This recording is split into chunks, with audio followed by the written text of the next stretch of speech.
Hello everyone and welcome back to the second episode actually of the kind of point of view slash freestyle slash I suppose guided kind of tour on places.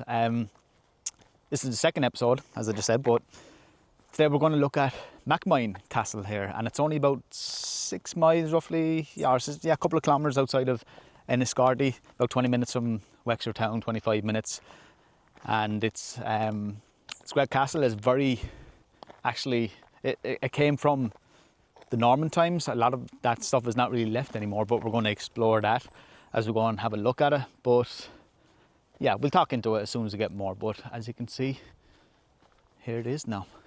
I'll just zoom in on it for you as well so you can probably a bit better there.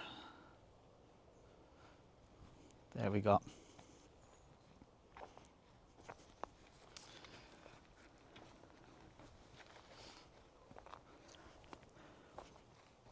This castle is not very well known either, even for the locals around here, from people from Wexford. They don't know much about it really. But yeah, it's Macmine Castle. This site has stood here for nearly 8 centuries actually, and it's actually quite luminescent. Centuries of change, I suppose, conflict and the everyday lives of the people that lived here. Yeah, you know, places like this have been really untouched by people as well, because there's not even a track down to it. You kind of have to go through ditches and through the fields. There's no marked actual walkway to it as well. So just look at that.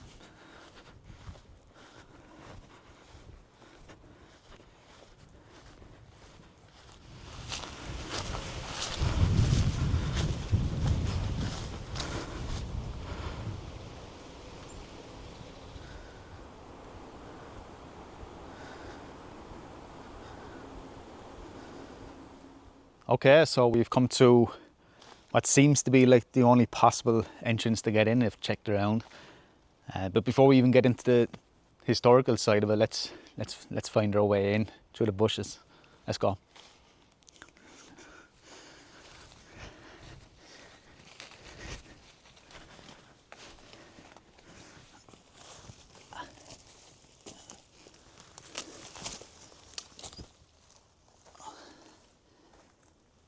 Ah, look at that. That's insane.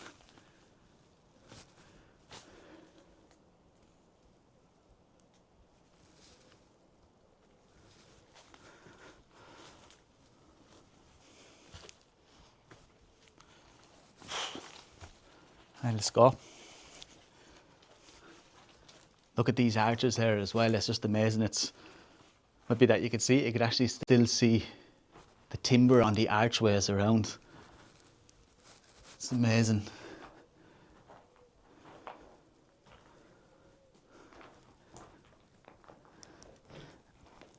Here then you see possibly the remnants. Yeah, it is. It's of an old fireplace here as well. It's actually in such a really good condition, considering how old it is. You have partly Norman times, Cromwellian times, Elizabethan times, right up until the 50s and so on. There's a mixture of everything. You can see even with the old red brick here as well.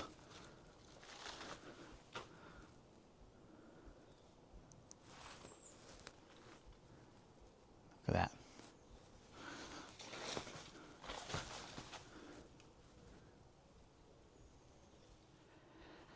Yeah, so basically, as we approached, you could see the tower houses there, and if you even let your imagination just wander, you could picture families, soldiers, servants, and travellers basically walking these paths even here before us, just as they see here. You can already see the medieval tower. Just point up there for you so you can see it. Yeah, that would have been added later now, but it's still the same kind of, I suppose, areas and defences that it would have been in. But there would have been later additions added in the 19th century. You know, hinting basically at the layers of history that were here within these stones. And even when you're here, I think it's maybe because I'm the only person here that just the air feels different here. You can almost sense basically the centuries pressing down on you as well. You can imagine another floor on here. You can even see just up there, you can see these bits of timber sticking out of the wall, and the holes then going along for the joists and so on, and the rafters. They would have been for the second floor, I suppose. When you look at buildings nowadays, you can, I suppose, if you can try to make the comparison between them, what it is now and what it would have looked like with these huge windows in here as well.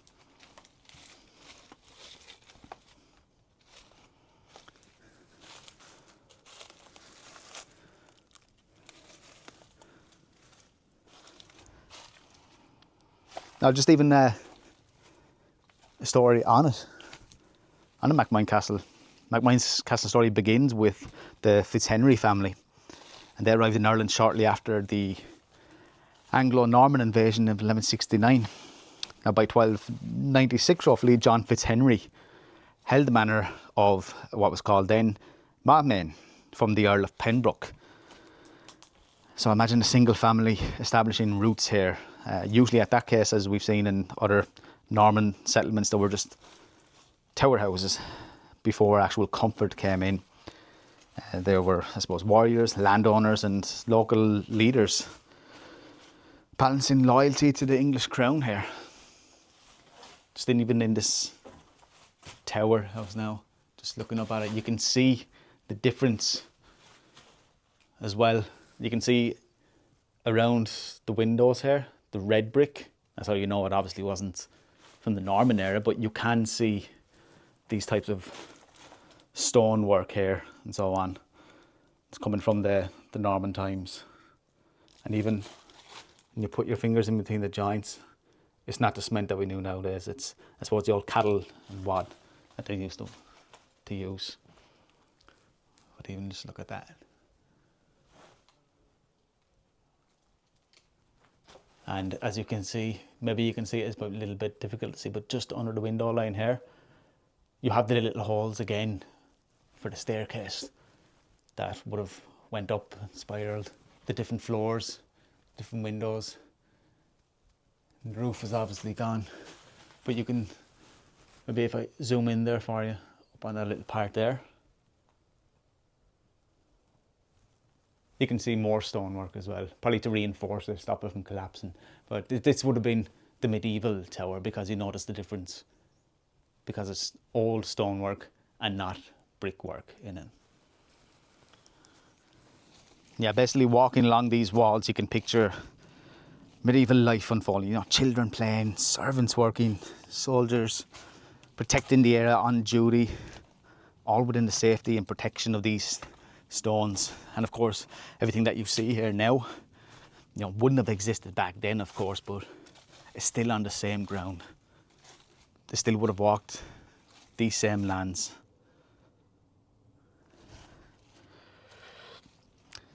I suppose during the 14th century, it was turbulent times, as was, I suppose, every century in Ireland, if not all the time turbulent, because of constant colonisation from Vikings to Normans to the English coming here as well.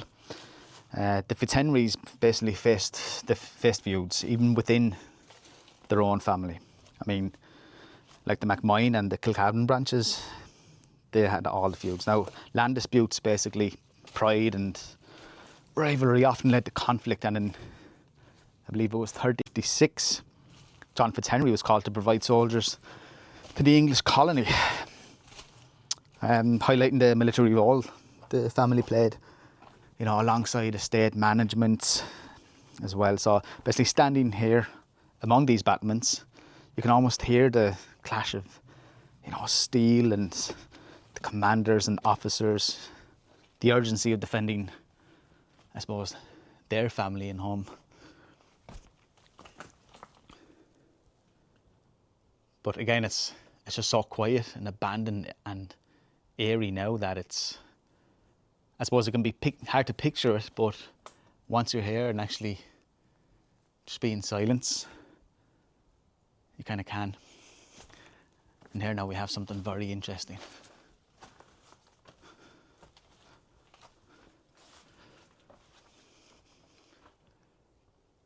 The staircase. Okay, let's go up then. Yeah. You just made it up onto the stairs. Let's have a look. Yeah. So even with the walls, it's very old plaster. You know, probably from these actually could have been from the even 1930s, 40s. And how hollow it actually is. Let's go.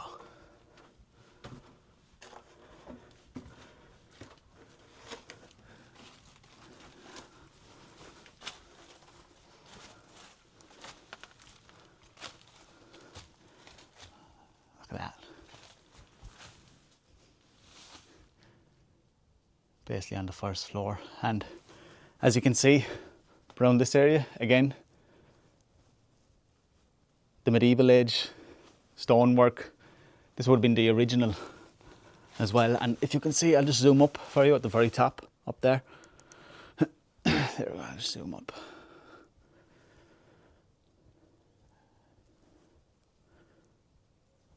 If you can see the little the battlements up there as well. They would have been good for archers and so on like that to take cover, but to also be able to shoot down on any invaders that would have been from native Irish to, you know, different Norman lords, feudal lords as well. So just have a look around this place now again.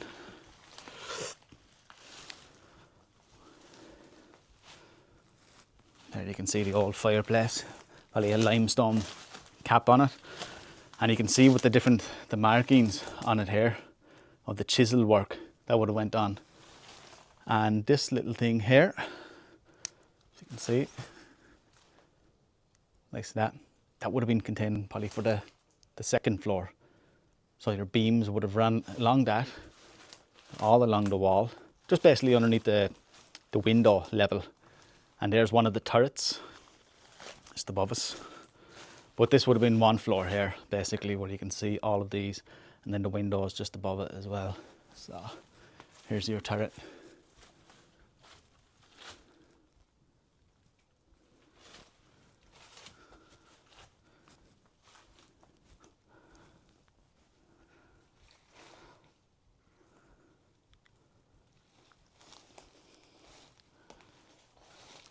Now, even just going back to the Fitzhenrys, but the 15th century, the Fitzhenrys had basically reached prominence.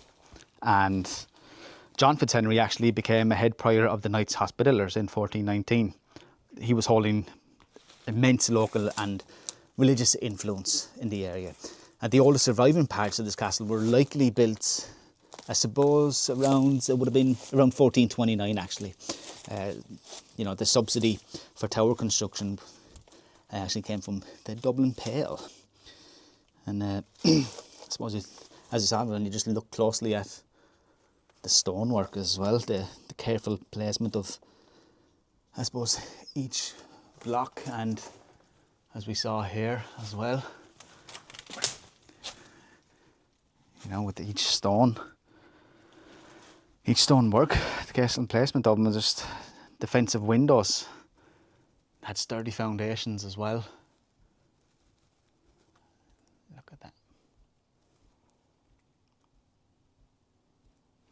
It's just, even when you look back on this as well, on this like fireplace that I was showing you, it's like you can basically picture the masons working away here tirelessly, shaping this fortress into, I suppose, endure both time and conflict, which it did.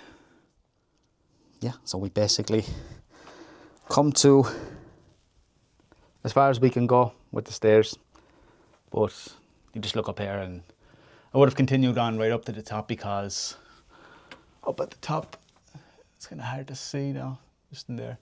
Yeah, two windows, and then a beam, a wooden beam you can see there as well. So the staircase would have gone the whole way up to the top, and in some places there are, like of here, little holes that would have supported the staircase. And then even down here, as you can see. This little spot here, actually, yeah. Perfectly grooved. Probably post a little handrail, because here, in this area here, would have been a door too. Okay, so let's move to other parts of the house, see what we can get. Most of it is actually overgrown, so it is very hard to see. Even as you can see here, the windows are just well blocked up. But yeah, it was basically back to the Fitzhenrys now. It was in the 16th century actually that the family began calling themselves Fitzharris instead of Fitzhenry. And I suppose their land holdings expanded, but tensions with Dublin authorities persisted, and Matthew Fitzharris was pardoned in 1569 for involvement in the Butler Rebellion, reflecting the tricky balance of loyalty and survival, I suppose. And when you're walking through these foundations, you know, as just we saw, like, you know, the traces of homes basically, and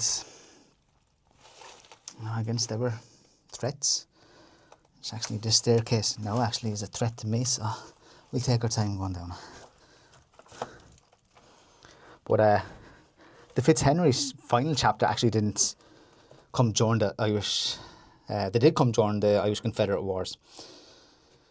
Nicholas Fitzhenry actually joined the Confederates in 1651 with 50 soldiers, and in 1649 the Battle of Macmine actually ended the family's 4-century tenure. So even a lot of the stuff that we see here today, they wouldn't have seen it. 3 of the brothers basically died, and the 4th one fled to France. Okay, we're down from the stairs now. Let's go have another look at from different angles, if we can get it. Actually, we can even just hear this. You can see this piece of timber here is not just a piece of timber, but it looks like some sort of, I suppose, over the door piece, some sort of wooden lintel, I guess. And when you just even look in this area, you can still see, it might be a little bit difficult to see, but there we go, it's a bit brighter there now. You can still see the timber pieces on the wall, the lats, all around it. So it's just going to show us that it's the overlapping time of the old medieval stonework behind the, I suppose, newer timber pieces there as well. Probably would have held plasterboard or, you know, something that would have been unique at the time. It's such a pity actually that a lot of it is covered in the weeds, because this would actually be exceptional if it was cleaned up and taken care of. Because you can still even see and look at that, like look at the detail even in the doors. Yeah. That's in amazing condition.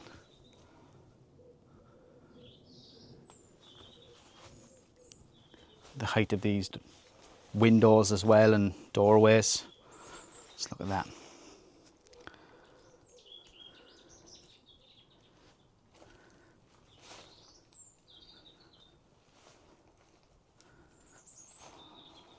Okay, let's have another look in there around. So, but yeah, even back to the castle. I suppose Macmine Castle is a classical Irish tower house. Narrow windows, as we were just looking after the fence in the area,